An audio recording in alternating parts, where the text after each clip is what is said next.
படத்துடைய கண்டென்ட் வந்து இன்னைக்கு வந்து மக்கள் வந்து ஒரு பக்கம் கண்டென்ட் ஓரியன்ட் படம், ஒரு பக்கம் வந்து மாஸ் ஆக்ஷன்றாங்க.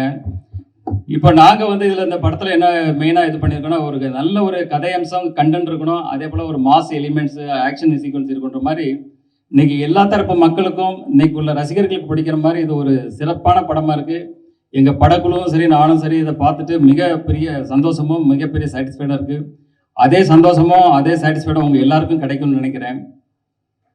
அப்புறம் சினிமா துறையை வந்து பார்த்தீங்கன்னா இன்னைக்கு வந்து ஒரு தனிநபர் வெற்றி இல்லை, ஒரு படம் வெற்றி அடைகிறது ஒரு தனிநபர் வெற்றி இல்லை. அதாவது சினிமா துறையில் இன்னைக்கு வந்து பலாயிரம் தொழிலாளர் இருக்காங்க. இந்த பக்கம் தேட்டரில் பார்த்தீங்கன்னா கிட்டத்தட்ட அதில் பலாயிரம் தொழிலாளர்கள் வேலை செய்கிறாங்க. ஸோ ஒவ்வொரு படமும் நான் வெற்றி அடையணும்னு நினைப்பேன். ஏன்னா இன்னைக்கு வந்து பலாயிரம் தொழிலாளர்கள் வந்து இப்போ சினிமா துறை கொஞ்சம் இறங்குமுகமாக இருக்குது. இன்னைக்கு பலாயிரம் தொழிலாளர்களுடைய வாழ்க்கையை வந்து கொஞ்சம் அவங்களுக்கும் வேலை வாய்ப்புகள் குறையுது, புதுசாக வர்றவங்களுக்கும் வேலை வாய்ப்பு ஒழுங்கான முறையில் கிடைக்கும் இருக்கு. அதனால தான் நான் எப்பவுமே நினைப்பேன், அதில் இருக்கிற எல்லா படங்களுமே வெற்றி அடையணும்னு அப்படின்னு நினைப்பேன்.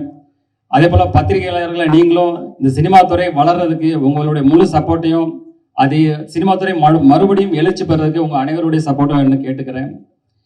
இந்த படத்தினுடைய சிங்கிள் வந்து வர்ற 14ஆம் தேதி காதலர் தினத்தன்று முதல்ல இதை வெளியிடுறோம், முதல் சிங்கிளை. அப்புறம் வந்து பார்த்தீங்கன்னா மார்ச் 6ஆம் தேதி வந்து கிளிம்ஸ் வெளியிடுறோம். அது இதே போல் ஒரு பவர்ஃபுல், இதை விட பவர்ஃபுல் பேக்கடாக இருக்கும். அது நீங்கள் வரும்போது பார்ப்பீங்க. அடுத்தது இந்த படத்தை வந்து ஏப்ரல் மாதத்தில் ரிலீஸ் பண்ணுறதுக்கு எல்லா வேலைகளும் போயிட்டுருக்கு.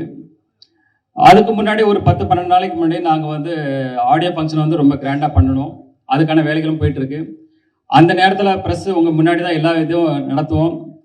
உங்கள் எல்லாருக்கும் இப்போவே உங்களுக்கு இன்விடேஷன் பண்ணிடுறேன். எல்லாரும் கலந்து கொண்டு இந்த விழாவை சிறப்பாக செய்யணும்னு இப்போவே வேண்டி கேட்டுக்கிறேன். அதே போல் இந்த ஆடியோ ஃபங்க்ஷன் விழாவில் ரசிகர்களாகட்டும், அதில் நடித்து அதில் ஒர்க் பண்ண எல்லா டெக்னீஷியன்ஸ், அதே போல் ஆல் ஆர்டிஸ்ட் எல்லாருமே அதில் கலந்துக்கிடுவாங்க. அதுக்கப்புறம் தொடர்ந்து படத்துக்கான ப்ரொமோஷன் உங்கள் மீடியா உங்கள் கூட தான் இணைந்து செயல்பட போகிறோம். நீங்கள் எல்லாம் தொடர்ந்து எங்களுக்கு ஆதரவு தரணும். மீண்டும் ஒரு முறை உங்கள் எல்லாருக்கும் நன்றியும் வணக்கங்களையும் கூறிக்கொண்டு உங்களிருந்து விடைபெறுகிறேன். நன்றி, வணக்கம்.